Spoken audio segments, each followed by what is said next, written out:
This is your host, Jason Snellgrove, and I will be your guide as we journey down the road to pleasure hunt or hitting the long trail to those great comp hunts. This is the Coonhound Collective podcast.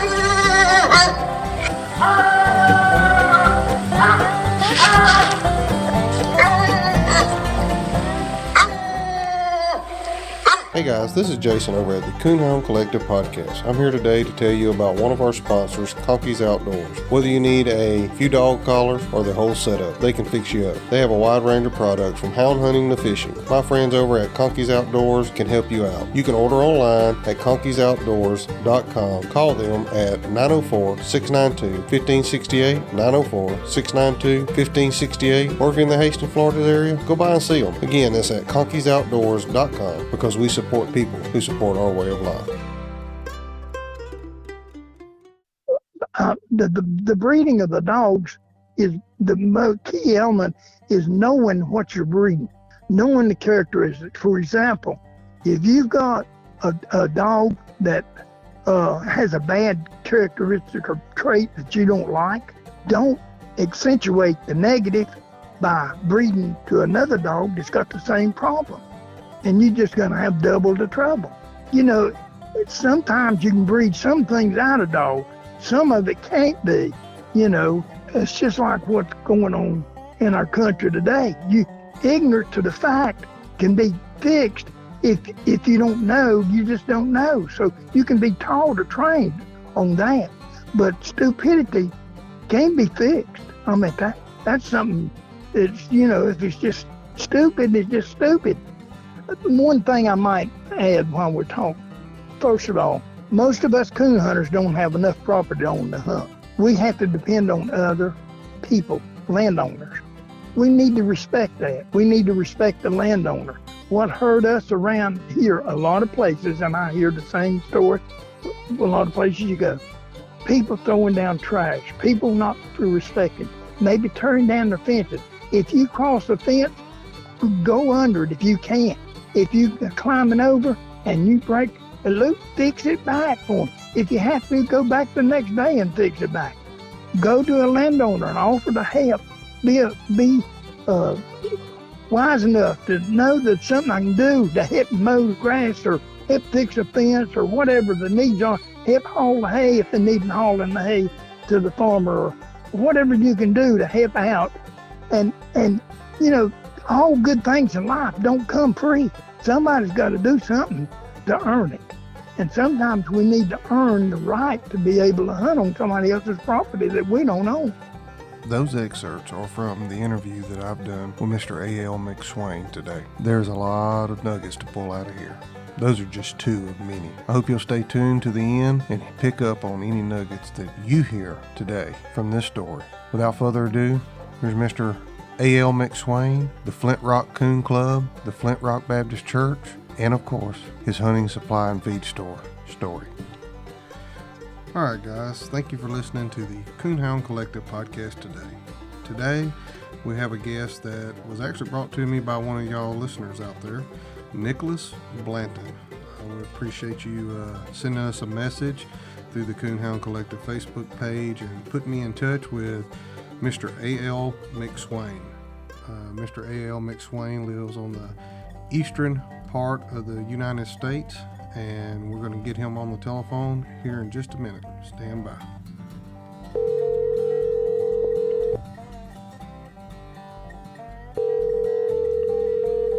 All right, today we have Mr. L McSwain with us on the Coonhound Collective podcast. Mr. L, how are you doing today?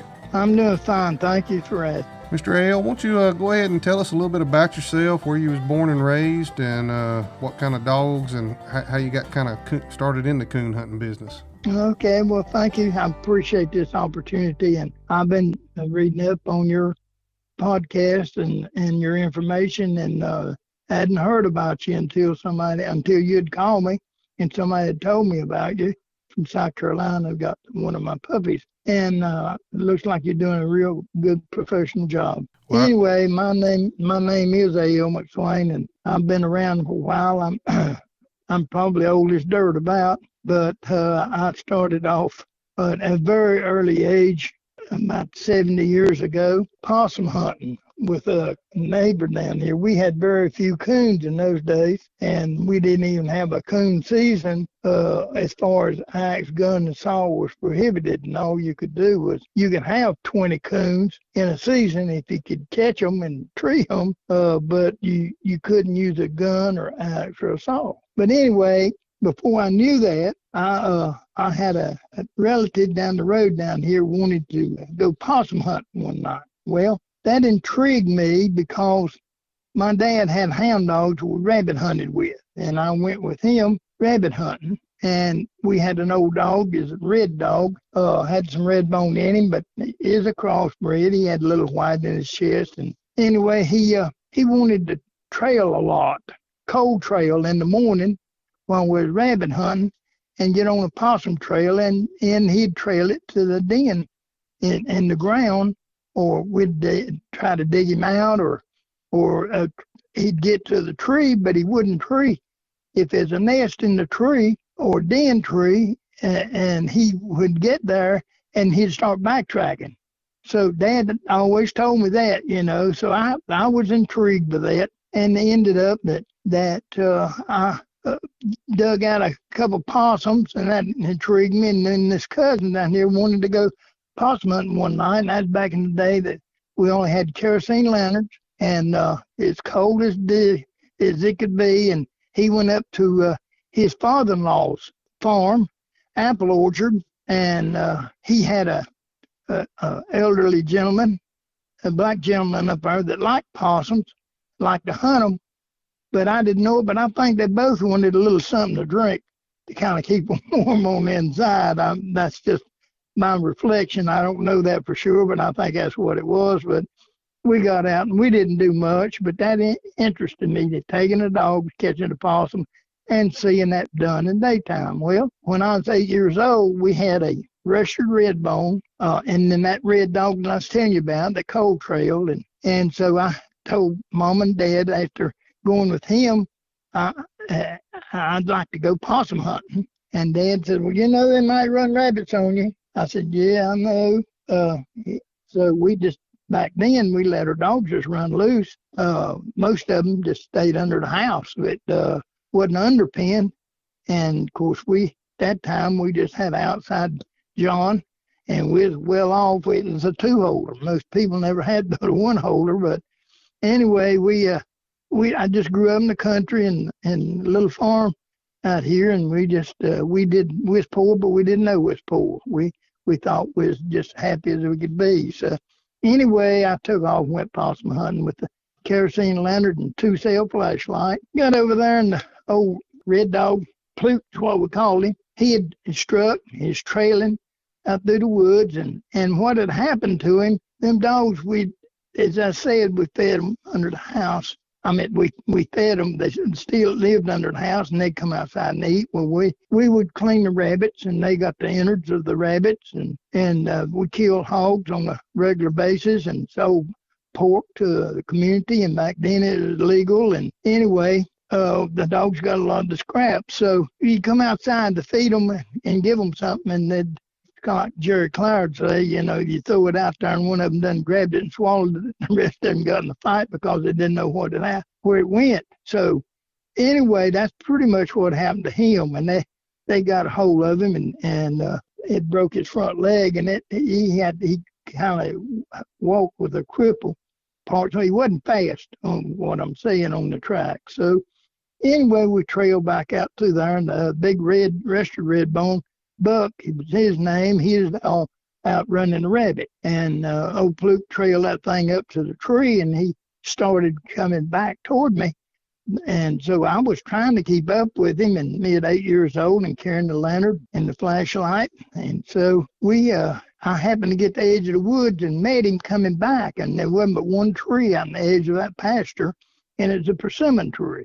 And I threw my flashlight out there at the tree, and I saw them little bitty eyes shining. So I went out there, and I got him up there to the tree, and he started barking. And then when he started treeing, the other red dog come in. He started treeing. So I said, now what am I going to do to get this possum? I'd already had a couple at home in the cage where we dug out from rabbit hunting. And so I decided that I was going to climb the tree. So I carried the flashlight with me. I climbed up there, and it's a tree with plenty of limbs on it. And I was able to stand on the lower limb and the possum right above me and walk out and with one hand and get the possum's attention with the flashlight in my mouth and one end of it. And I was able to reach and grab him behind the neck and caught the possum and brought him down to the ground. And anyway, as I was coming down and climbing back down the tree, the limb hit my cap bill, which was Dad's favorite cap. Back then, it was a Cordura type cap, corduroy, you might say, was reversible and had red on the other side. And Dad loved that because he'd got shot several years earlier by this cousin that took me possum hunting, and there was rabbit hunting, and this because a quail flew up and didn't see Dad on the other side of the ditch. So he still had some shot in his face, and I was lucky to be alive. But anyway, they survived that, but here he had this cap, so he wanted to be noted, and that was before it's red. It wasn't a hunter orange like it is today where it's required. Back then, nothing like that was required. So that cap hit that limb and fell off. Well, them dogs grabbed that cap, and they had the cap tore up before I got down out the tree with the possum in my hand. And I just thought, oh, Lord, Dad's going to whoop me. I'm going to get my rear end tore up for this. Anyway, I carried the possum, and I was trying to hold it up, 8 years old, and the dog weighed more, both of them weighed more than what I did. And I can see me now telling them dogs to get down and quit, and me trying to carry the lantern and carry the possum too. Walked in the house. Mom and Dad's already in the bed, and back then we didn't have no light switches. We just had pull chains. Went to the headboard, old iron headboard of the bed, and I knocked on the door, and Mama opened the door, and she was in front of the bed laying there, and so the door was just open just enough that the bed was right beside the door. So when she opened it, there I was, and pulled a pull chain on there. I was with that possum, and it drooling right down. She screamed and hollered and I told him, I said, Daddy, I don't want you to get mad. The dog tore your cap up. I figured he'd whip me, but I guess he's so amused of it. He didn't. And so anyway, Mama hollering, get that thing out of here. So I took it down and put it in the cage, pen I had for the other possums. And ended up, that really interested me, and I felt successful in my first venture on my own at 8 years of age. And so we caught several possums later on. And I had at one time, I had 27 possums. That was some sow possums with some little ones too, combination of all. And I possum hunted some, and about 12 years of age, I had an uncle that invited me to go coon hunting with him since I've been possum hunting, because he used to possum hunt. He had combination dogs, possum and coon. And he's the only one in the family on both sides of the family, mamas and dad, that did night hunt. So I went with him, and he found out I could climb a tree. So we got in the summertime when leaves was on the tree and seasons were there. We'd just chain the dogs up, and I'd climb up and knock the coon out, and we'd have another race. But back then we had such few coons, you might hunt your whole allotted time that you planned to hunt that night in one spot, turn out one time. And if you treat one coon a night, you'd done good around here. But anyway, that changed as we got older and moved, adventured some down to South Carolina where it was legal down there for raccoons, and they had a better population we did. And so we hunted down there and hunted with a few other people. And in the meantime, I had a couple dogs that we'd tried to make night dogs out of, but it's too trashy. They'd run too much junk. I know I got on my uncle's nerves. He told me one night when I asked him, I said, Uncle Joe, what's that dog running? He said, I don't know. He said, you won't ask a whole lot of questions. I said, yeah, I know it, Uncle Joe. But I said, they always told me in school, if you want to know the answer to something, ask a question.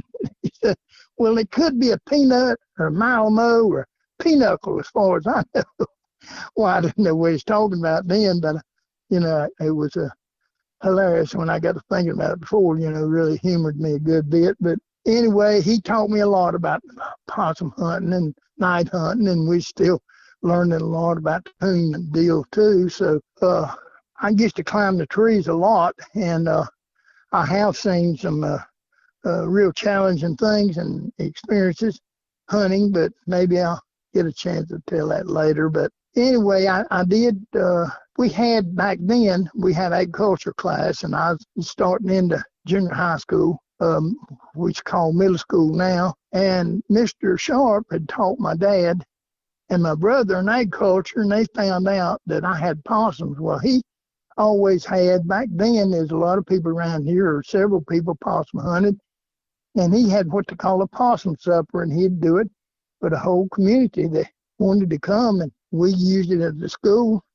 And then, of course, they'd have ham and steak and everything, but they always wanted possum. And so he got me first into possum for an agriculture supper, the possum supper every year. But since I had some possums, and so I always put them up and fed them cornbread and milk for about 6 weeks before we cut them. Well, anyway, that we had a real good time growing up. And when I graduated from high school, I carried some of the boys with those combination dogs with me hunting, and occasionally I'd tree coon, but most of the time it's possums. And we had some real interesting friends I'd made, and some wouldn't go back with me after a bad night or two.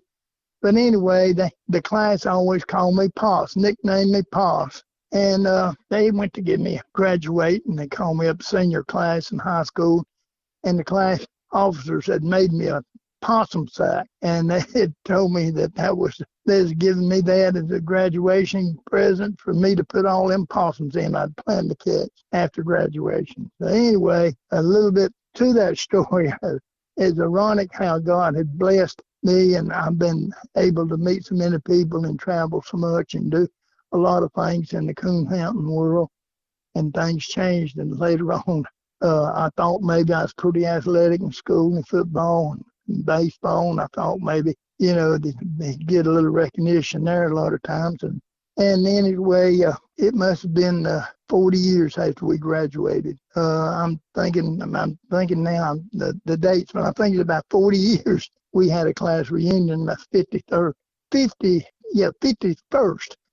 graduation anniversary is what it was. And they had just a few years earlier had picked me and selected to go in the Charitable Sports Hall of Fame for be a professional coon hunter. And I told the graduating class that after 51 years, I said, didn't you remember the possum sack you gave me? And they'd forgotten about it. And I said, well, that possum sack turned into a coon sack, and I've got to go to a lot of places. So anyway, that kind of brings me up to date with some of the things that I did there. But I kept on learning, asking questions, trying to learn as much as I can. While I was in grammar school, I'd read, in junior high school when it was, I got Where the Red Ferns Grow, and I read that book. And you're talking about a little boy. That opened a whole new world for me. I didn't read a whole lot of books because I was involved in the country and just a country boy, but that book intrigued me so. I cried like a baby after reading Where the Red Fern Grows. I'd recommend any young boy to read that book. You can even get it on video now, but that intrigued me about coon hunting, and is already getting involved some and already with coons and possums, but that helped me decide even more. So that's what I wanted to do. So my uncle had found when I was a senior, when I was must have been about 10, 12 years old, my grandfather, we had to move in with my grandfather and grandmother. She was bedridden and broken hips, and my grandfather had a stroke, and I slept beside him at night because he had trouble controlling his bladder, and so sometimes walking home after football, doing the chores, milking the cows, and it was hand milking and feeding the hogs and the chickens and looking after that. And Dad was trying to work a couple jobs, to keep the family going. And so my uncle had a friend that had this little dog named Penny, a little plot female. And I done had a couple of dogs, and as I mentioned earlier, didn't have a place for them, and we just turned them loose. And one of them, somebody run over his dirt roads in by here, but still somebody, I don't know why, liked to run a little old mud hole, pothole, and somebody just run over it right there in the yard, always almost in her yard, because our house was real close to the road.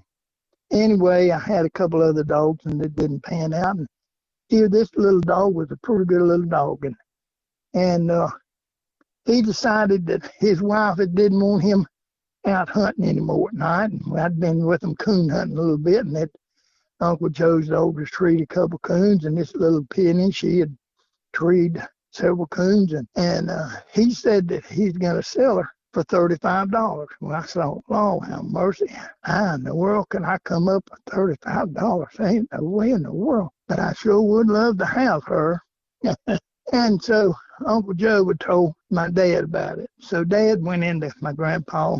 Grandpa was in a walker, and he said, Dad, you had 2 hogs down there. We've been racing, and you always kill hogs and sell the meat. That AL's been awful good to you. Now, one of them hogs is mine, and one of them's yours. And AL's been giving you shaving, helping you have baths, sleeping beside of you at night, and he's planning to play football and go to school. Dad, why don't you give one of them hogs to AL, and I'll buy it from him, and I'll give him $35 for it. And he did that, and so that's how I ended up the first real coon dog. And Lord have mercy, she was a prize. Wasn't too long. I remember us going down to Pacer Mountain one night with her. We had 4 dogs. Uncle Joe would give me his older female called Belle. She's a high tan dog, and he had a couple dogs, black and tan, and another spotted dog. We referred to him as English, but at that time I didn't know it was English. But anyway, they treated a big old coon on Pacer Mountain down there, and I had to climb out 3 trees and shake him out. They couldn't handle him. He's so big. He just kept fighting them dogs. He finally just laid down on his back, and when they come in, he'd really work on them. And they'd stand back and bark, and then he'd take off and run up and get up another tree. So after 3 times, little old Penny's nose had just cut all to pieces. And all the dogs was bleeding pretty much, and I thought that was the biggest and greatest thing in the world. I prized Dad. I still got the picture of them 2 dogs, and we got another coon that night too, and that became so. That really just set me on fire for sure then. And I thought, well, this is what I want to do. I want to be a coon hunter. And when things would have it, later I lost her because she came in season, and I didn't know that, but when I found out she was in season, I had to pin her up, and I didn't have a place. So we had the barn down there, and the barn loft where we kept hay and all. So I tied her up there. She broke through the slats at the back and hung herself. And you talk about a young boy, 15, 16 years old. I was about 16 at the time. Now that broke my heart. But anyway, that made me determined I was going to train me a coon dog. So I spent a lot of time working with different dogs and different breeds. Got my first registered dog. I had one before I got the registered dog named Shag. He's a half bird dog, half setter bird dog and half plot. And he was some old coon dog. He had a little bit too much mouth on the track, but he sure was a good tree dog, and he's jam-up fighter. Man, he would really fight a coon. But anyway, after that, I got a little black and tan dog that a fella had for sale when I was about 20 years old, 19 years old, I guess it was. A little black and tan for $100 and a .22 rifle and a dog lead and a little pouch to carry a light in, which that was something else. I carried my 6-volt light. It's pretty heavy anyway. And that rifle, Dad gave me $10 for the rifle. So since he killed a lot of hogs, I didn't carry a rifle because my uncle always carried the rifle when I went with him. But anyway, here I had $90 in that dog, and he turned out to be one of the best dogs I ever had in my life. But I've had some good ones, but he's a special dog to me. And little old black and tan gray dog, he's a cross between a red bone and a black and tan. And then I ended up getting my first rescue dog. It's a blue tick. He is 3 years old, and I got him out of the jockey lot. If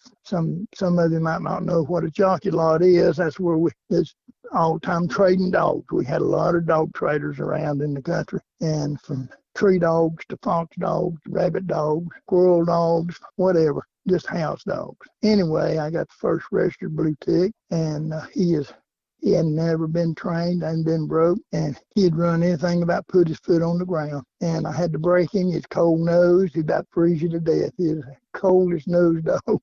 He could tree a coon the next day where he'd walked the night before. And I have done that before. But anyway, I did get him broke. By the time I got him broke, he was probably about 4 years old. By the time he was 5, he absolutely wouldn't run nothing but a cage. So that's the first dog I really broke and had to break. And that interested me. So I ended up with some blue tick dogs. And Mr. A, I'm going to jump in here just a minute. Yeah. I don't mean to interrupt you, but when you're talking about breaking this blue tick, this was pre any type of stimulation collars, correct? Oh, yeah. We never had no electronic stuff at all. Can you real quick, briefly go into a little bit of detail what you did to break that dog from running junk? Yeah. All right. Okay.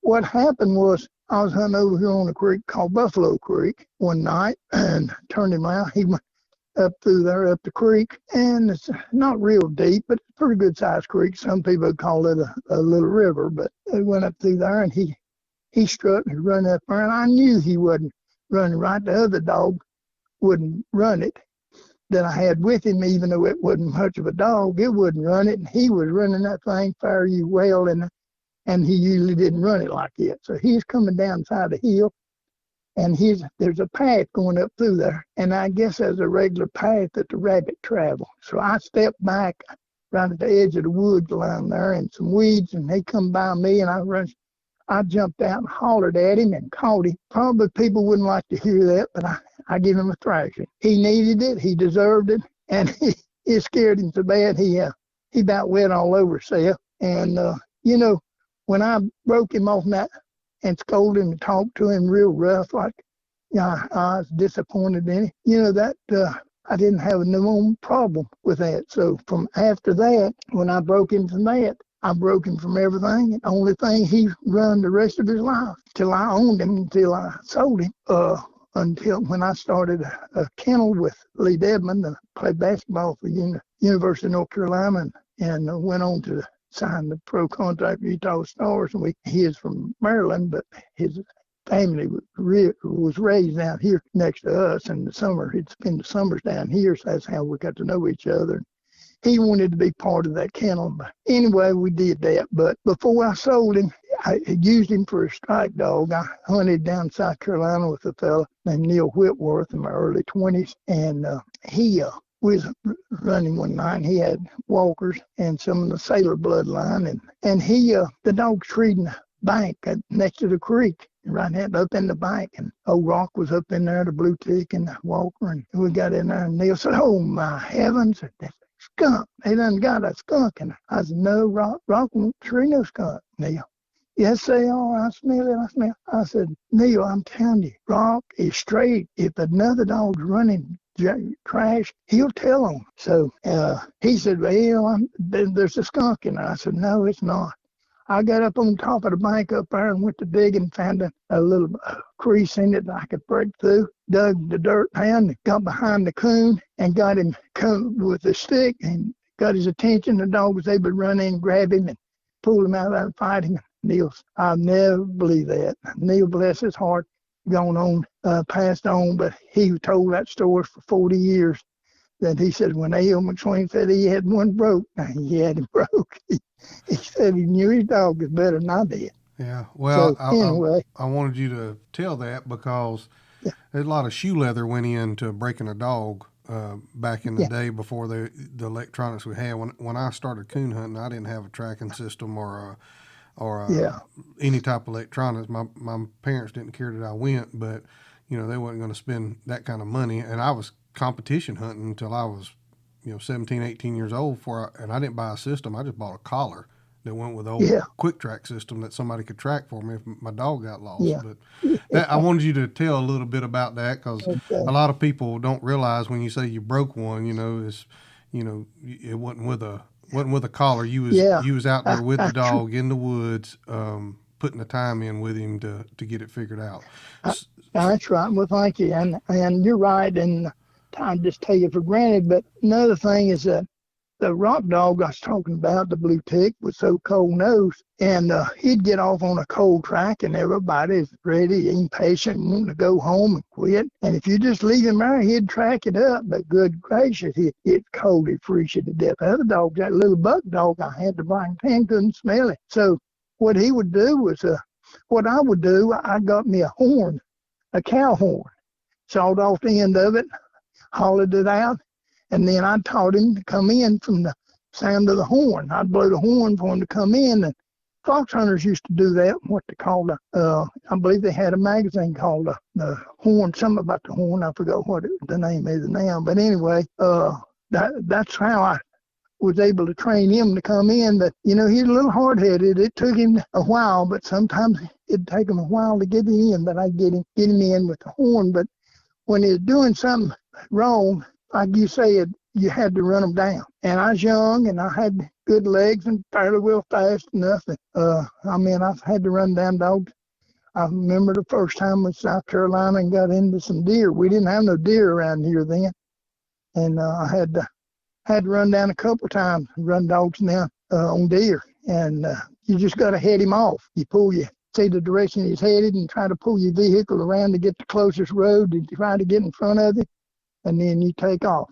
And so you don't know where you're going to end up. But anyway, the main objective was to catch that dog. And he had to be scolded for it. And I don't mean brutal beatings, but I mean it had to be firm enough that you had to let him know that it wasn't a desired want or a trait. That had to break him from it. Anyway, I've grown from some of those experiences, and I don't have time to tell them all, but I've been doing this for quite a while. I'm 77 now. I started at a young age, but I really ran around 12, 13 years old before I started coon hunting. And so it's all been a learning process. I'm still learning today, and I'm probably in the winter of my life right now, but I plan to spend what time I've got trying to teach my grandsons and son-in-law about handling the dogs. I'm not able to get in the woods now, but I try to teach them much as I can. I got 2 grandsons that does a good job on handling dogs. Well,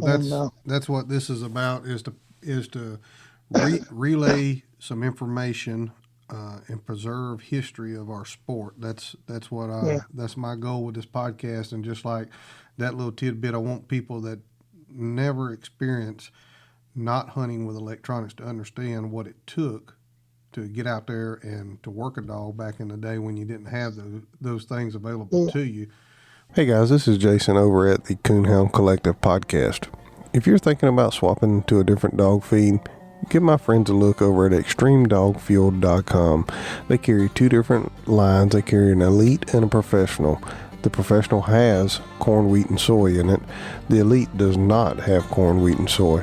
Go over to extremedogfuel.com, see which line and which mixture is right for you. Find a retailer near you. If you're in the southwest Missouri, northwest Arkansas area, you can't find a retailer and you want to give it a shot, hit me up at thecoonhoundcollective@gmail.com. I am a current dealer for Extreme Dog Fuel. I can get you pricing, I can get you dog feed. Again, go see my friends over at extremedogfuel.com. You won't be disappointed.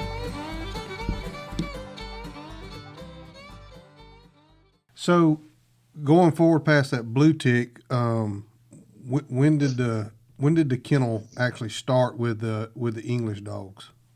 Well, I actually started with the blue tick called Gunsmoke. I got from Preacher Bruce Neer down Tabor City, North Carolina. And he's a great big old blue tick dog, and solid blue, no brown whatsoever. He's almost black. It's a blue. And it run coons on the swamp down there like nothing on the water you've ever seen. went down on vacation, heard about him in the Full Crime magazine, I believe it was. And so I called him up while we was on vacation, because we vacationed in North Myrtle, right not far from there. So we went hunting, and I saw one. I liked him, and I decided I'm going to get him. Now, I liked him. I bought the dog. He's eat up heartworms, didn't know it at the time, but he did live a long life and had been treated. It affected him. But anyway, when I got back with him from the beach, we had a little Valiant 4 on the floor, and we had 3 of our nieces with us, the wife and I, and that dog. And he was too big for the trunk. We put all the clothes in the trunk of the car and had him in the back seat with them 3 girls.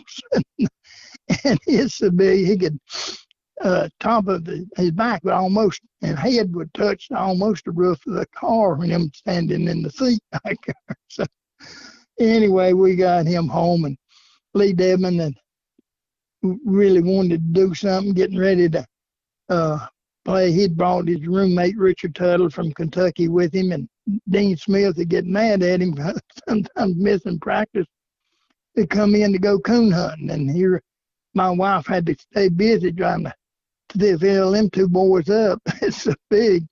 And Lee didn't like but a half inch being 7 foot. And so anyway, he wanted part of it and said, I'm going to play basketball, and I've already got offers. So he's signed a no-cut contract, Utah Stars. We went up to Tennessee and bought a blue English dog. And I'd already found a blue tick female to raise some puppies, and he wanted to be part of it. So we named it Gunsmoke Coonhound Kennels and started with that. And we got several blue tick females and several English females, and started raising some puppies. And one time I had 42 dogs, pups, and all here. And I had been selling the pups pretty good, but I was going to the Grand American. This must have been in the early 60s. Went to Grand American and just found out Gunsmoke had heartworms. Still wanted to hunt him anyway, but that I did, but that was a mistake. But anyhow,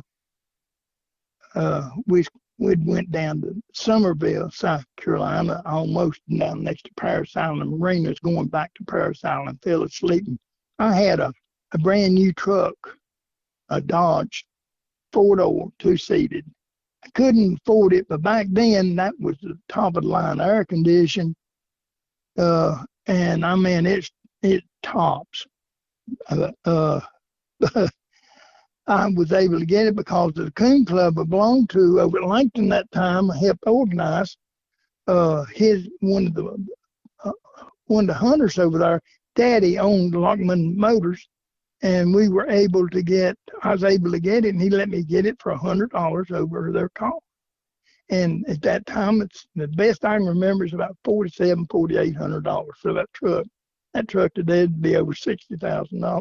But anyway, and so here we had a wreck, and I had a boy in there, and 2 in the back seat from Tennessee, and one had went down to where it broke a leg and broke his leg in a motorcycle. I had a cast on. He'd rode along, and myself, and had a wreck and total lost the truck, and didn't hurt the dogs except my big Gunsmoke's tail.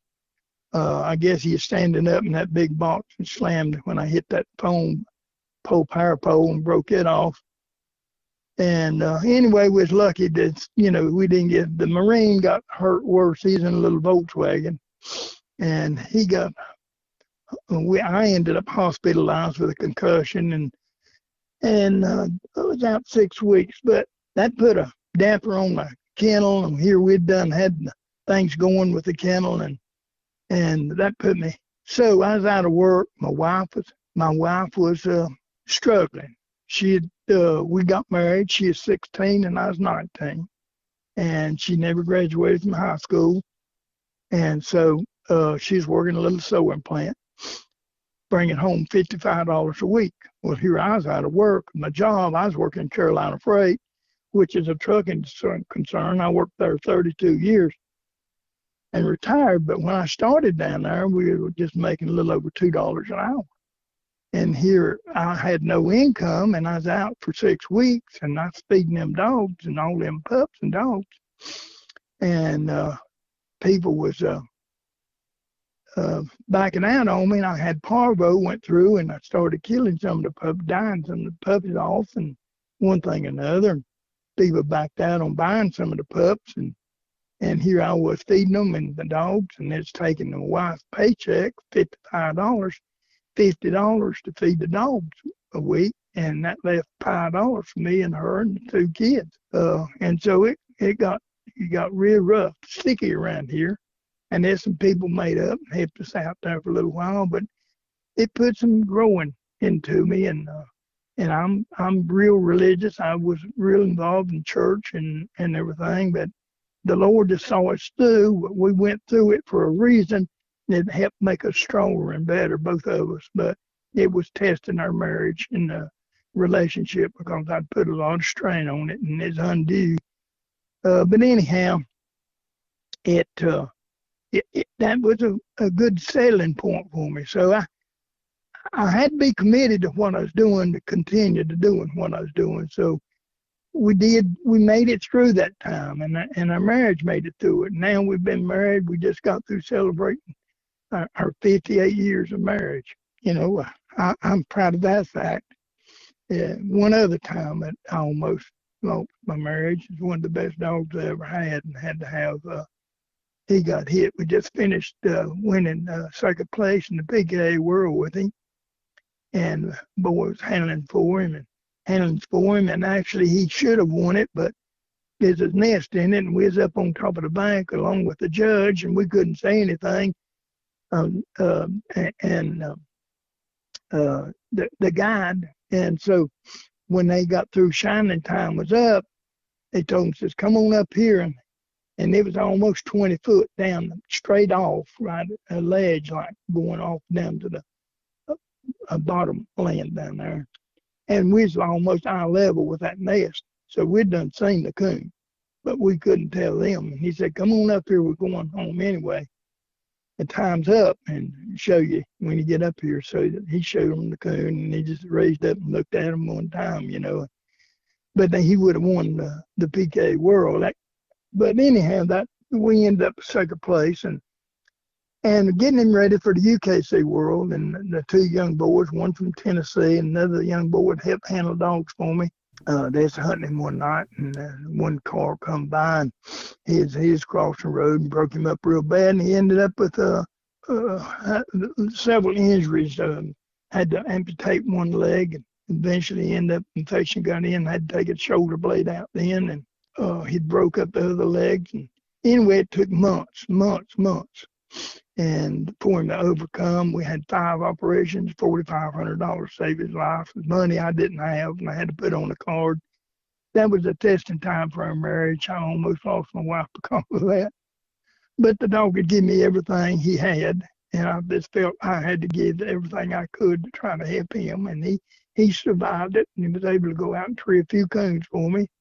And he struggled to do it, but he got it done. And yeah, I just cry every time. I just couldn't bear to see him have to go through that, but he loved doing it anyway. So anyhow, wasn't able to breed him but one time, and you had to do artificial insemination because he wasn't able to cover a female. But anyway, my point is that there's just some challenges in life. Sometimes it's a trying time for you, but you got to continue keeping your faith, and the faith in the Lord Jesus Christ is the only one can give you the strength to help you overcome some of the obstacles that you might be faced in life. That is for sure. And what was the name of that dog, Mr. Ale? Flint Rock Raging Raider II. We call him Deuce, and he's the smartest dog I've ever owned. But anyway, I'm skipping about there a good bit. I didn't mean to do that, but trying to bring things along. But I just felt I've helped organize. I've been blessed. Totally blessed. God has blessed me tremendously with the people I've got to meet and the places I've got to go, the things I've got to go, and the dogs that I've had. And I've helped organize 3 coon clubs. I've been president for a club up here for about 30, maybe 35 years. And health's gone down. I'm just not able to be involved. I'd like to be involved more. No, we organized it and sold stock in it, incorporated it, and made the LLC and sold stock in the, and so the members would have something that they could call their own in a building instead of losing the building or somebody changed their mind or no longer renting to you, whatever the reason was. So we got 3 acres of land and a building up there, and it's 40 foot wide and 60 foot long.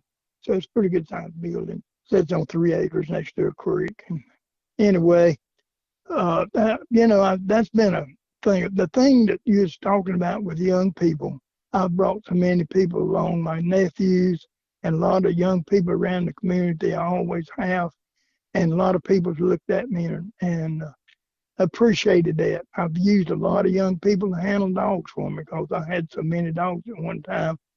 I've had as many as 15 champion dogs here, dual champions, grand champions, night champions, show champions, English dogs. All of them was English or walk. I think I had about eight or 9 grand nights all the time. Most of them was dual champion, and 5 or 6 night champions, plus some other dogs. And you go out there and pick out 1, 2, or 3, 4, whatever you wanted to, and go hunting. Most of the time, you're going to be split treed, and might be 1 dog here or 1 there or 2 or whatever, vice versa. But anyway, just real coon dogs. I've been blessed. Most people will feel fortunate if they have 1 special dog. I've had several special. One that my grandson helped finish out. It started at he's 12 years old because he loved competition. And he had a night champion degree. We bought him out of Illinois, going back to some of my same bloodline, the double first cousin, my Deuce dog, and the old Flint dog that I had, and going back to Captain Cool. And I've got a lot of that bloodline today in the breeding. And so, anyway, I'd say I've got, I've really been blessed with a lot of good dogs. And of course, I've had my share of bad dogs. I mean, I've just found out that the key element is raising your dogs is know the breeding, what you're breeding, and try to better the breed. Not just dog to dog just because it's got a paper or even don't have a paper. If we go back to our early days, we didn't know what papers were. I mean, the registries didn't really start in the early 1900s for English, but in the 40s and 50s for the Blue Tick and the Walker, so we didn't. When really you think about it, it's a short period of time in the last 60 or 70 years how breeding and dogs have come about, and the type of dog today is altogether different than the dogs were then, different breed. I think the dogs today are trained easier than ever. When you had to do all the other with the leg work and without any technology and everything, today you've got so many electronics that can help and be an asset if you use them properly on the right dogs. And some dogs you can't. Sometimes you got dogs. The best thing that happen is cut their tail off behind the ears. That you could save yourself a lot of problem. But at the same time, you've got a lot of dogs out there that never get the opportunity to become what they want to because they've not been shown what to do. They don't know exactly what you want of them. Most dogs want to police you. And so a lot of times we've got to show them what we want. Now, in that process, they can pick up some bad habits. And we need to be able to pick up on that and help them correct them. Just like when we were raising our children, we're seeing our children start a habit that is not good for them or doing something that's not productive for them. We need to help correct them. And, you know, there's several ways of doing it. And I don't mean, you know, everything has to be so strong. You don't have to be, but it needs to be firm. Whatever, it needs to be firm. And if we look and I can't help but use the Bible and reference it. That's the way God does us. He's firm with us, and his teachings and the apostles and the leaders that we had that have left the word here for us to go by as a yardstick to measure life by. He's firm in and he don't change. He's the same today as he was yesterday, and he'll be the same tomorrow. So that's the way life basically is for all of us. I didn't mean to get off on that, but it's part of me. Yeah, and so I'm, you know. No, that's good. When you say that, you can't help but compare it to the Bible. My kids have watched Where the Red Fern Grows because of me multiple times. Yeah. And in there, he talks about, the granddad talks about meeting God halfway, and that I know that's a movie, but that is so true. Yes, sir. If you'll do your part, he always does his part. So that's right. I'm glad you said that. So let's run through some of the dogs that you had there at your kennel. The Deuce dog and some of what he won, and some of the other ones you had there and what they won. Yeah. Okay. The first, going way back to Gunsmoke, he probably had 500 points. Back in that days, when we went to a hunt around here at Statesville, or we had a World 600 down in Charlotte, next to Concord, we had 100. It wasn't unusual to have 80 to 100 dogs show up at a hunt. They'd have 10 trophies for rescue dogs and 10 trophies for gray dogs. You had just about as many gray dogs hunting in the hunts as you did rescue dogs. And so anyway, it's a big challenge. You had to have a pretty good dog if he's going to win out on a consistent basis and get that first place win. So I never did get a first place win with that dog, but I was learning in the process. But he probably had about 500 points. And then I had the Rock Dog, and I got several wins with him, and I had several hundred points on him, and never got a first with him. So all those was challenging. But then I had the Ripper Dog, and he was already a grand show champion when I got him. And Jerry Darren ended up getting him. I believe Jerry's living in Illinois now. He had moved back from North Carolina up to Ohio, where he's from. And I just happened to see where he'd put on the old Coonhound pictures on there, some of the trophies he'd won with the dog. Anyway, I went from there to, let's say, I guess I had a night champion female called Brandy, Elk River Brandy. She came from, and show champion, grand show. She came from out of, later on came a partner of mine, Tim Pate, from up in Crossnore, North Carolina. And we had a lot of dogs together. But then also Tony Clonger, which professional baseball player, and he pitched baseball pitcher with Atlanta Braves, with Milwaukee Braves and Atlanta Braves, and then he was San Francisco, and he was with the Giants and Cardinals for a while, and he ended up coaching with the Yankees for 15 years. He was the manager for one, and then he was bullpen coach for them, and then he went the various latter years. He went to the Red Sox, and he was a pitching coach for the Red Sox. As he was developed some health problems, he ended up still as a consultant till the day he died. They hired him for the rest of his life as a consultant for the pitchers. Anyway, he put me on a lot of things, and I would got to go places with the Walker breed that I never would have with Timothy Ball and several other people. And the Shaker Dog, we ended up in 12th in the UKC World with him, 6th in the PKC World, and PKA World, and had a good showing in the PKC World. But anyway, he was a real good dog, and had 2 Walker females Grand Night champions. Nail was out of Naylor, and Lady. Right now, Lady, I can't think her bloodline right now. I'm just getting mine. She's a good dog. But we had a couple other Walker dogs, but I had the Black Jack dog, the Grand Night champion.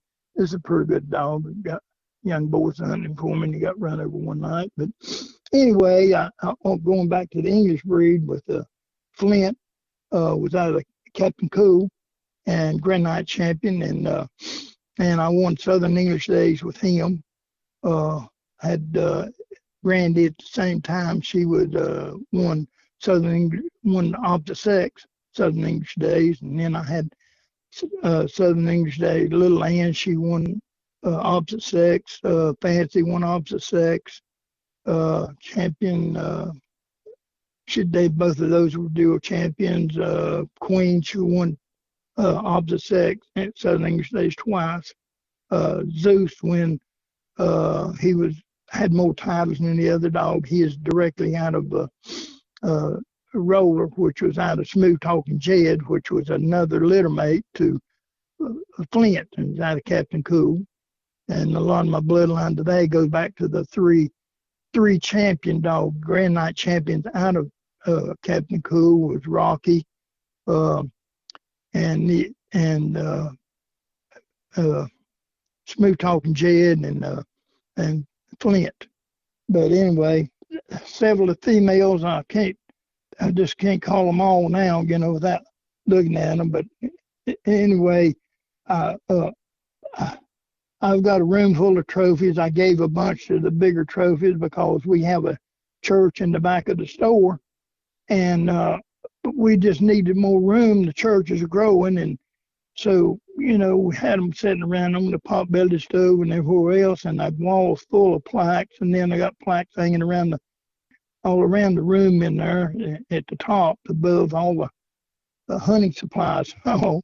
But anyway, I gave a bunch of trophies up there, and I've got a bunch of plaques over there and held several pictures, videos of them. But, what went into that meant a lot, the dogs, and the accomplishments, and bringing some young boys along and letting them handle dogs. My grandson, for example, started at 12 years. He won some casts he shouldn't have won. He lost a good many casts he should have won, but yet he still ended up having put a total of 7 titles on the Zeus dog from UKC and AKC and PKA, and going to the nationals with him and the UKC World Qualifier. I had several dogs qualify for the World. Zeus did a couple of times. Zeus and Deuce. Had some other young dogs. That Pepper and Holly was a Grand Night champion, and she's a heck of a dog, and sold her to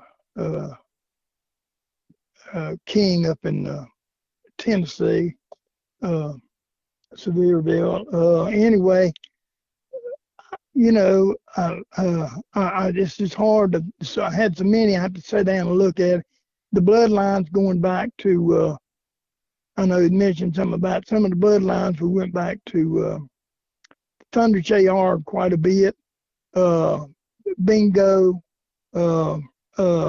Rocky, some of the Briar Creek, Woodstock. And so what I've done is I've tried to pay attention and produce a better dog. So I've been breeding some off and on, maybe 1 litter a year, sometimes 2, except when I got into it a little bit heavy with the blue ticks and wasn't prepared for it. I had a learning process there too. So I had to learn how to do a lot of the doctoring on the dogs myself too, because finances. But anyway, the breeding of the dogs is the key element is knowing what you're breeding, knowing the characteristics. For example, if you've got a dog that has a bad characteristic or trait that you don't like, don't accentuate the negative by breeding to another dog that's got the same problem. And you're just going to have double the trouble. Sometimes you can breed some things out of dogs. some of it can't be.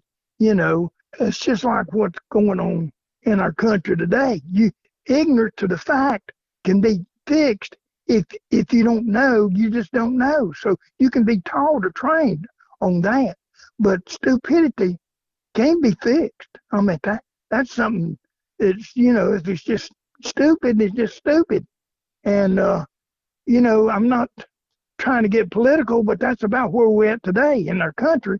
But at the same time, with our dogs, we're seeing, some dogs is just stupid. It's as a general rule, that's not the most of the dogs want to please you, but all of them's not gonna make top-notch dogs, but they will make satisfied. I used to have plenty of time, and I could work with young dogs because I had plenty of life left in me. I had plenty ahead of me, and I'd take patience, and I'd work with some dogs that people had give up on, and bring them around that I could treat coons with. It wasn't maybe top-notch dogs.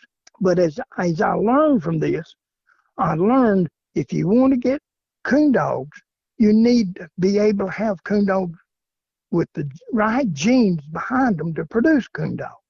And if we watch what we're doing and know something about the bloodline, and that's the importance that concerns me about crossbreeding. I think crossbreeding is good for the dog population and knowing what you're breeding to, but at the same time, it shouldn't replace our purebred dogs, because that is a way that we can keep up and keep track of our bloodline. Granted, there's a lot of people out there that put a lot of titles on dogs that the people made the titles, not the dogs.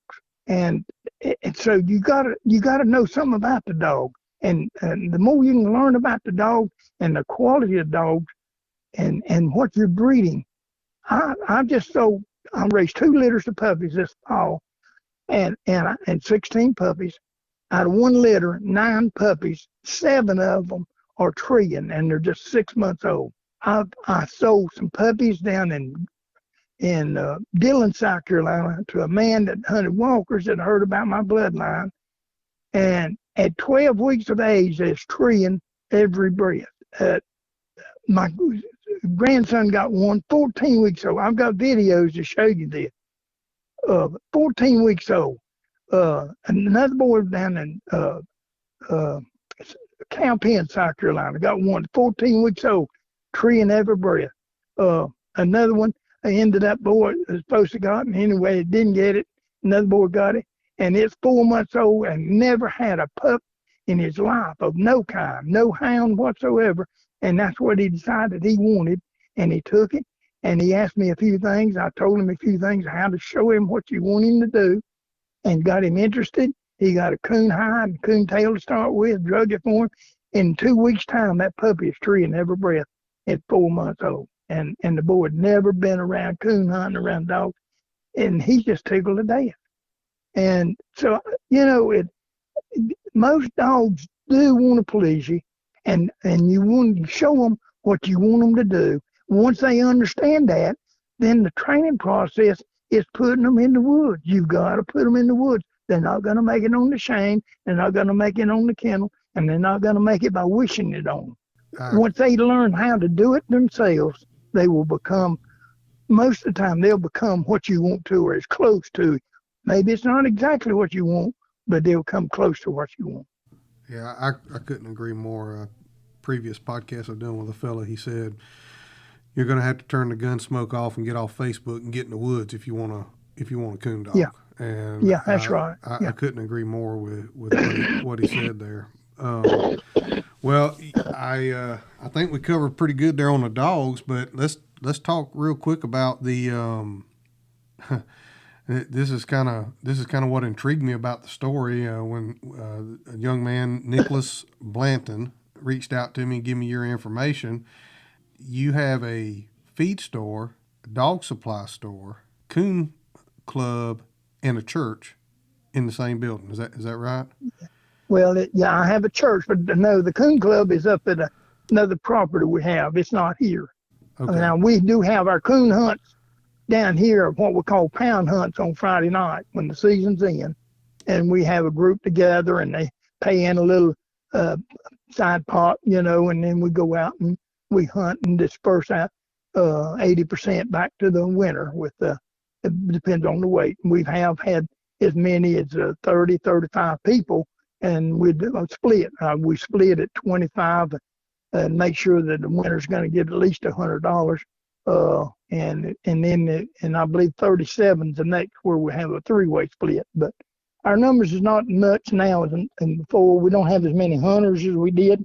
And another thing, our hunting territory is shrinking a lot now. One thing I might add while we're talking, first of all, most of us coon hunters don't have enough property to own to hunt. We have to depend on other people, landowners. We need to respect that. We need to respect the landowner. What hurt us around here, a lot of places, and I hear the same story, a lot of places you go, people throwing down trash, people not respecting, maybe tearing down their fences. If you cross the fence, go under it if you can. If you climbing over and you break a loop, fix it back for them. If you have to, go back the next day and fix it back. Go to a landowner and offer to help. Be wise enough to know that something I can do to help mow the grass or help fix a fence or whatever the needs are. Help haul the hay if they need hauling the hay to the farmer, or whatever you can do to help out. And all good things in life don't come free. Somebody's got to do something to earn it. And sometimes we need to earn the right to be able to hunt on somebody else's property that we don't own. You're anyway. exactly right there. I got another guy I listen to that has a podcast. His name's Clay Newcomb, and he uses the term guarding the gate. He's a bear hunter. Yeah. And he uses the term guarding the gate. And I don't think there's a better fitting term than to guard the gate. Matter of fact, I got some property right down the road here from my house. It's several hundred acres a guy owns. And how I got permission to hunt in there was not asking him, could I hunt? He put up a new fence. We had a big rain come through, and his cows got out. And he has a underground construction company, and he was up in Kansas City working. And I just had stopped and talked to him while they were fixing fence, when they were putting it in. And I had his number, and I called him, and I said, hey, Mr. So-and-so, your cows are out, but me and my wife, we got them put back in, and I pieced the fence back together the best I could with what I had. But, I got a panel put up there where they can't get out. And, when he got back in town, I pulled down there, and I had my dog box in the truck. And, I was talking to him, and he was working on his fence, and I was helping him with the fence there. And he said, what kind of hunting you doing? I told him, he said, well, here's the key to the gate. You can hunt my place anytime you want to. And that's how I got it. Just being a neighbor. That's the big thing. Just being a neighbor. So I'm glad you said that, because that's very, very important for our livelihood. If we're going to keep this sport alive, is to have places to go hunt. That's right. Well, you're exactly right. But getting back to the question you'd asked me about, I had been dreaming for a long time to have a hunting supply store, something of my own. I worked 32 years at Carolina Freight, loading and unloading trucks. I worked a couple years at a couple other places before that, and I've been here at this store for 26 years. Dad and I had a bunch of chickens. Mom was real sick, going through a lot of problems when I retired from Carolina Freight, and I had the dogs in the kennel. We had a bunch of, we had over 500 chickens of different breeds, and quail and pheasants and peacocks. Bring out a lot of school kids and groups come out and just tour the place. But, I enjoyed all that, but I still had my dogs. And I told Dad, I said, Mom had passed away, and I said, Dad, I've always wanted a store, and we need some feed, all these birds and everything, and I need dog feed, and I'm thinking about just opening a store. I'd had an offer for by a person 3 different times to go in business with a hunting supply store, and I didn't. He's always good to me, but I also knew that we had trouble. Sometimes he'd tell me stuff that just wasn't exactly right, and I thought, well, I can't hardly go in business with him can't believe everything it tells me. So I wouldn't venture to do that. Anyway, it's something we did. So me and my son and son-in-law got together. We cut the logs. We hauled them to sawmill. We built the building, rough cut lumber and everything else. And in our county, we had to have supposed to have a building permit and license. Well, to start with, it's just going to be a little building for feed room, and had 2 boat sheds on each side that run off from it. Well, as we got into it, we started building more. We had more lumber, so we decided to make it bigger. And then I said, well, why don't I just have one section in here for a hunting supply store? And they said, okay. All right. I said, we'll specialize in coon hunting. So anyway, the son decided, well, I like to fish. How about let's make it fishing? So we tried that, made it big enough for that. And then we grew, and I had to add on to the side. And I had a neighbor over here that didn't like the idea of us building a store here and out behind my house. And so he turned me into the county, and they came around, and it took 3 years. It cost me $35,000 to come in compliance with the county to be able to keep the building. But we grew more and spread out more, and Lord really blessed us. We did real good for about 10, 12 years until we got a certain person in as president, and things went down south.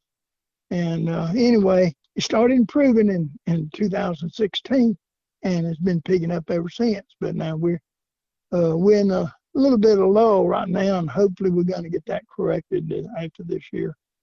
Anyhow, the store's been good to us, and I've got to meet so many people, and God has blessed me. In the meantime, I've had 10 surgeries. I've had some health problems and 3 back surgeries, both knees replaced, and some internal surgery, and gangrene, one thing and another. But anyway, eye surgery and arm, wrist surgery. But in all that, after it's 7 years ago, my grandson had got Horizon Award winner for the English breed. And we took him into Indiana, and he had got his recognition from the United English Association with a jacket and a plaque and trophy and all. And UKC had sent him a plaque for a Horizon Award winner for an English breed and a savings bond and all. So, he's just 15 years of age and receiving this award, and just knew he was headed because he loved competition. And he had done real well with Zeus dog, Flint Rock, smooth talking Zeus was his name. Cool, smooth Dr. Zeus. Anyway, he handled some other dogs, but that's his main dog he handled. He had a blue tick. He did good with him, but we'd sold him because we had so many English dogs, specializing in English dogs. Anyhow, he came in, he said, Papa, God called me since I think he said he's 12 years old when God called him to preach. So he was preaching some when he got an invite at his home church and a couple other places around, found out he's preaching, and we'd always go to hear him when we got a chance. And he's going to seminary after graduating from high school and college, junior college, and he got a degree in engineering. And he said, God called me to preach. And I said, okay, fine. So he went up here to a local Baptist Theological Seminary now called Fruitland. But anyway, he like one semester graduate. We had heard him, and a lot of people liked him, and they liked his style of preaching, and they, it wouldn't been no problem for him to get a church. So I told him, he said, come in. He said, Papa, God's called me to plant a church. I said, well, I don't hardly know what a church plant is, but I've heard about them, but I don't know much about it. But anyway, I said, if that's what he told you to do, that's what you need to do. And you don't have but another semester, and you're going to get your diploma and degree, and and I know you'll get a good church. He said, well, it ain't getting a church. He told me to start one. And I said, well, son, you need to do that. And he said, well, and I said, it's just going to be a short while. He said, you'll be ready to do that. And he said, no, Papa, you don't understand. He's told me to do it now.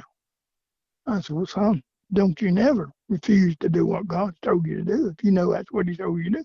But he said, there's only one problem, Papa. I don't have a place to start.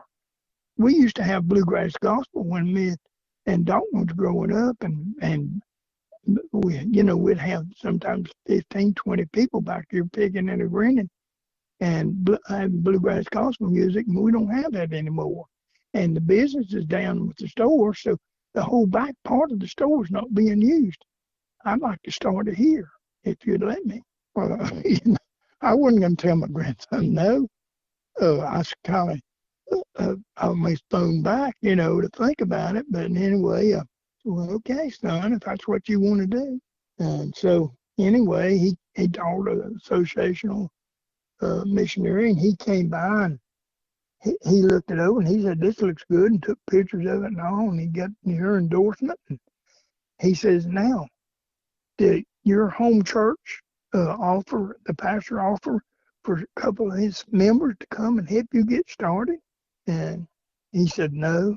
I looked at him and I said, you think he needs to help somebody to help him get started? He said, absolutely. I mean, just by himself, he's going to need some help and instruction, and we'll help him as much as we can. But I got to my house and I was praying about it. I was telling the wife, we prayed about it, and we felt God was leading us to help him plant the church. So that's what we did. We jumped in there, and we've been here 7 years now. And then his mom and daddy, she was playing the piano at another church, and he was a deacon in the other church that's going to. And things changed, and they felt led to come over here and help too, their own son. And we're not trying to make it a family affair, but we've got several people. Brett told me that God had called him to plant a church for this reason, that there's a lot of people out there that are broken. They're hurting. They're looking for a place of healing and refuge that they can feel comfortable. Most people don't feel comfortable, especially if they went through some trials and tribulations in their life, don't feel comfortable in going to a well-established, organized church. And I said, well, that makes sense. So, what we're going to name the church. Anyway, I said, well, you do whatever you want to, but all I know is this. We have a rock around here called Flint Rock. And I said that when this was a dirt road out here, we grew up and had a molasses mill out there, and my job was to pull in the mule to go round and round to squeeze the juice out of the cane, sugar cane, to make molasses. And they had a vat out there, and juice in there, and they made molasses. And we had it lined up out there, and there's some oak trees on the dirt road, and the big old rocks where they graded out, called Flint Rock. And we get up on them playing cowboy and Indians, and there's 3 of them out there, and with us and cousins around here, that's what we'd play all the time. We'd get on them rocks and play, and TV was just starting to come in the picture. I was almost a teenager before we ever had television or even running water in the house.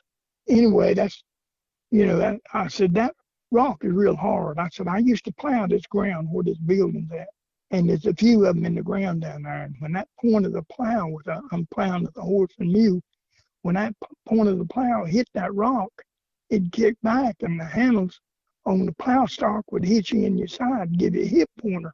I said, that's how hard that rock is. I said, you see this rock out here that Dad brought when it's one he'd plowed around, because when they paved this road, they buried all those big rocks, and some took them and put them in their yard for rock garden. But this one rock, his dad been plowing around for 15, 20 years down here with the tractor. And while we was building this thing, he happened to hit it, and he said, son, I don't know what you're going to do for a stepping stone to get in the store, but I've got the ideal thing. I said, what is it? He said, that big flint rock down yonder, I cut it in half with a disc tar a while ago. He just put that thing on the wagon, bring it up here, and it'd make it good. Both sides of it just go side by side. So we did that. And so when it come to name the store, the wife said, what you going to name the store? So we decided, well, Flint Rock Coonhound. Well, when it came to name the dogs, the last kennel name we got, what you going to name it? Well, the dog we got, the Grand Night Champion's Flint. So we'll just call it Flint Rock Kennels. So when it came to the church then, and I said, I don't know anything is any stronger than rock. And I know Peter said he's going to build a church, and build it on rock, something that with solid foundation. So flint is a good hard rock to build it on. So that's what the meaning behind the store is, because it's Flint Rock Baptist Church. God's blessed us. Last year we baptized 8 here. We were averaging around 20 people, 21, 22, 23. We have had as many as 25 people. And special occasions where we have some banquets afterwards or dinners, roll everything. I put all the shelving on wheels so we can roll them all over and put out tables and all. We have had as many as 25, 30. We have had as many as 35 down there just for playing bluegrass gospel music with spectators and players all. So anyway, pretty good sized room. Lord's blessed us last year. We took in part of the feed room because our feed business is not as big as it was, and we took in a 12 by 20 section in there to make a nursery for the small kids. And one of the rooms used to be a boot room. We turned that into the church office for the pastor. And then we've got another office just for the store. So, it's unusual, but it's neat in one sense of the word that it's compact. It's the closeness and the fellowship. We've got, it's a loving church. We've got loving people. Most of the people are hunters, or some of them are outcasts that a lot of people would, maybe wouldn't feel welcome to come around. Some of them maybe not dressed. We say, come as you are. God's interested in your heart, not what you're wearing. So, we're having a good time, and the Lord's blessing us, and we just have a good fellowship. Most of us has ended up hugging each other every time we get together. And I mean, it's in a good way. It's nothing out of the ordinary. People get wrong ideas sometimes. But anyway, we just, God's blessings. And I've grown a lot. We have a Bible study on Sunday night, and us men get together and the women get together. All of them don't participate, but the ones that do, we're learning a lot. And I'm still learning. I'm 77 years old, and I'm still learning. God's using me. And I just want to be an instrument of His service and to do whatever I can to promote that. But also, in the process, He's given me a love and desire for outdoors, nature, and hunting, and dogs. And even though I'm not able to get in the woods, I can sit in the truck and drive the truck and listen, and I can breed some dogs. I'm on dialysis now 3 times a week. It really slows me up a lot. I had to hire people to help feed my dogs and puppies this year to help raise them. It cost me about as much as I got out of them. Just raise the puppies, but anyway, and I'm still got somebody that I'm paying to help look after. It's been a journey, and I've really enjoyed it. God has really been good to me and blessed me. And so anyway, I appreciate you having the opportunity to give me this opportunity. And if I thought that, there's something we can do to help further yours, I will give you a high recommendation, because I've got to talk with you, and I respect you, and I thank you for that. Nick Gillett came down and did a video of us last year, and I'm really, probably one of the sorriest hunts we've ever had. Embarrassed me, but anyway, we enjoyed them coming down and doing the video, and God's just God's been good to us. We've got several thousand people that's been viewed it, and we've had a lot of business because of it, and I just thank God for it. I really I'll finish up. Appreciate you saying that about the church and the broken people and the podcast and stuff, and that is what it's about, is getting broken people to the right place so they can get the right message, for sure. That's right. But anyway, I'll say this: I've enjoyed this, and I appreciate the opportunity that you've given me to be able to give a little of my testimony.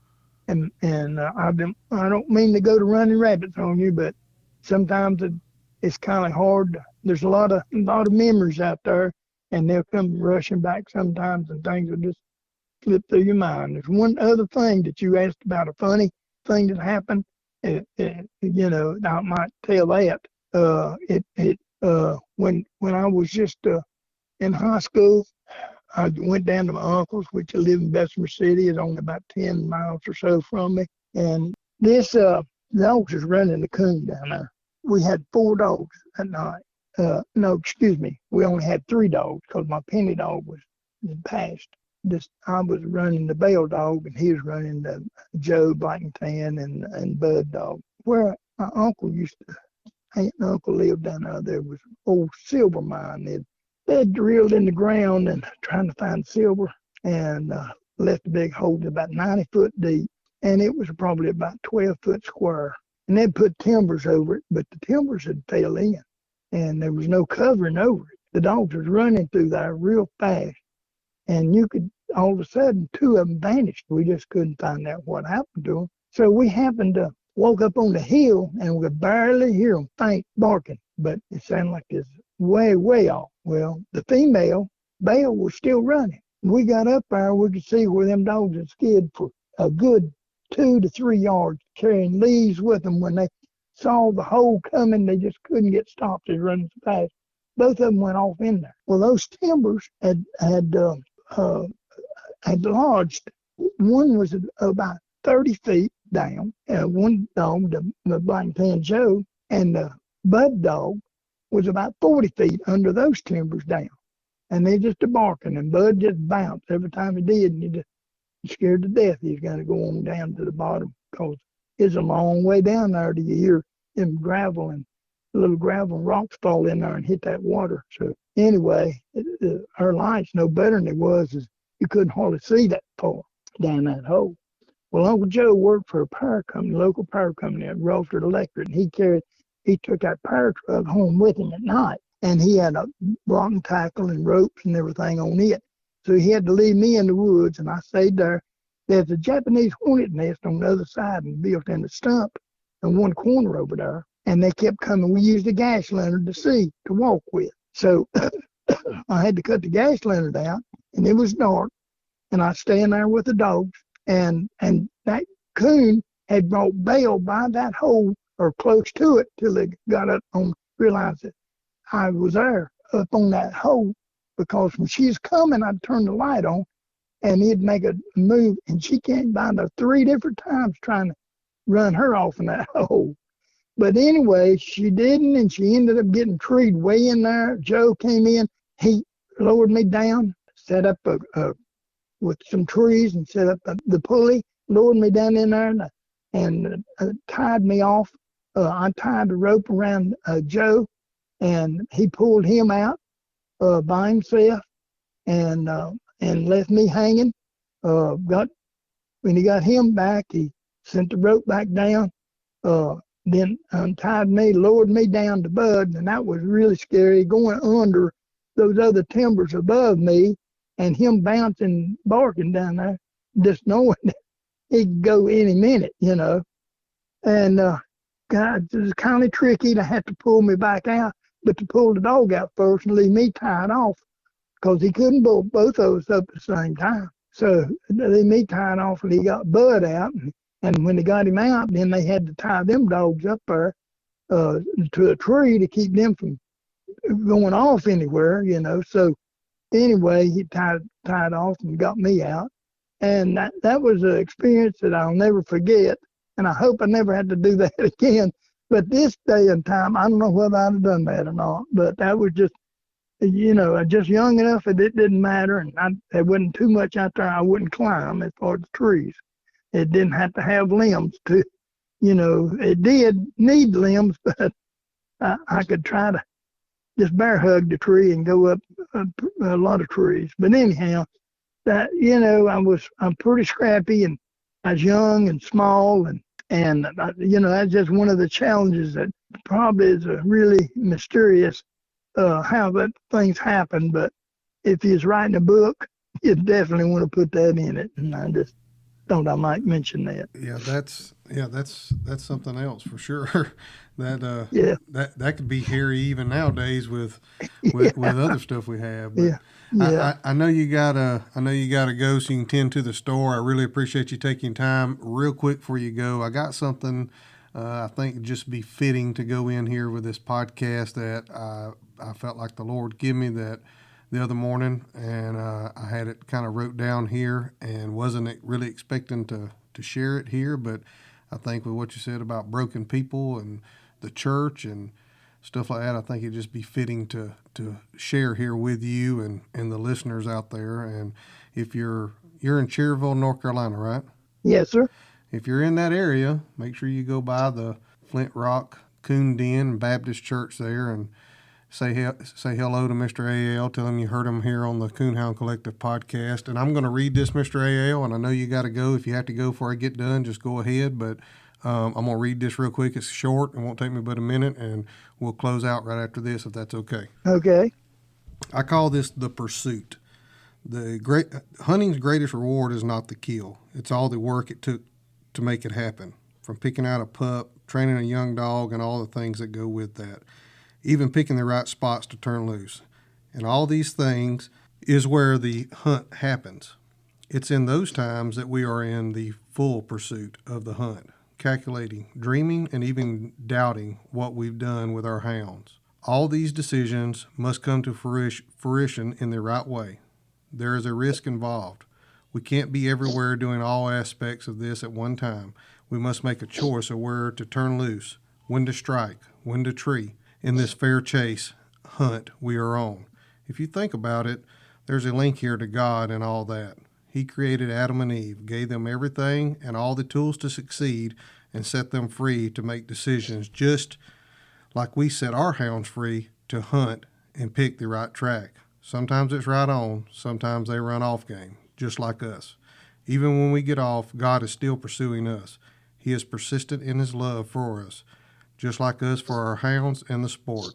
God will not stop, no matter how hard the chase gets. Understanding that God is tracking you down is what separates Christianity from every other faith.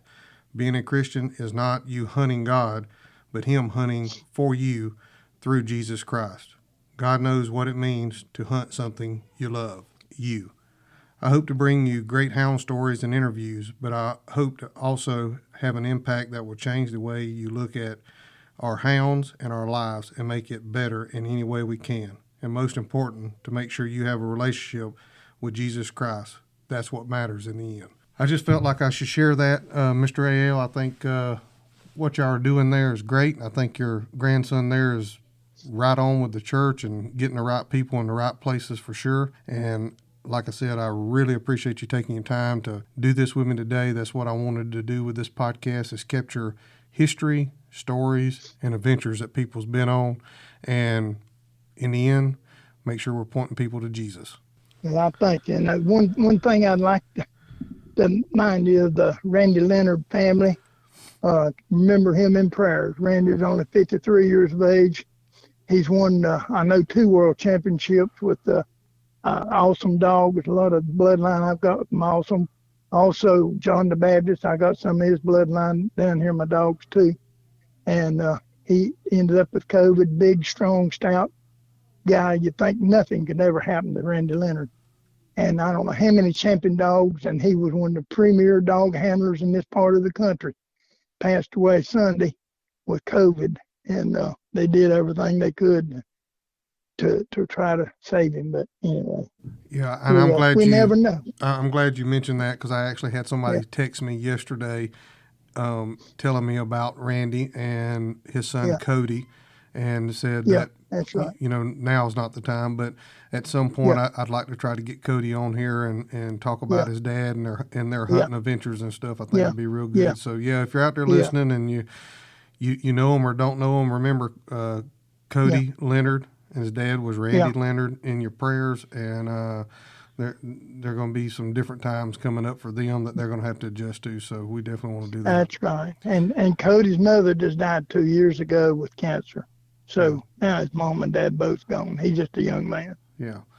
Well, Mr. A.L., I sure thank you for taking your time to do this. I really do appreciate it. And I know you got to get down there to the store and get that took care of. And I hope to talk to you again. And if I ever make it out that way, I'll be by to see you. Okay. Thank you, sir. Yes, sir. Thank you. Have a good day. Okay, Jason. Bye. Well, guys, that was Mr. A.L. McSwain. if you're in the Cherryville, North Carolina area, let me encourage you to go by the Flint Rock Coon Den in the Flint Rock Baptist Church area. Say hello to Mr. A.L. Tell him you heard about him here on the Coonhound Collective podcast. I really would appreciate if you, in the area, if you go by and shake his hand, sit a spell, talk with him. Real nice guy. We've had a couple phone call conversations, and I really want to thank Mr. Nicholas Blanton for putting me on to him and was able to work it out through him and get this lined up. So if you're out there listening to this and you know somebody like Mr. A.L. that, maybe people might not know right off, send me an email, thecoonhoundcollective@gmail.com. Send me a message through Instagram or Facebook at The Coonhound Collective, and I'll do my very best to try to get them on here. That's the stories we want to cover right there. Thank you for listening today. I hope you have a great day. Thanks, guys, for listening to the Coonhound Collective podcast today. We really appreciate you taking your time out of your day to listen to the podcast. If you don't mind, head over to Facebook and give us a like, and head over to Instagram and give us a follow. It's both at The Coonhound Collective. Also, if you would like to reach us here at the Coonhound Collective, you can reach us at thecoonhoundcollective@gmail.com. If there's someone that you would like to hear on the podcast or a product that you would like to hear talked about, please send it to thecoonhoundcollective@gmail.com. Thanks again. Have a great day.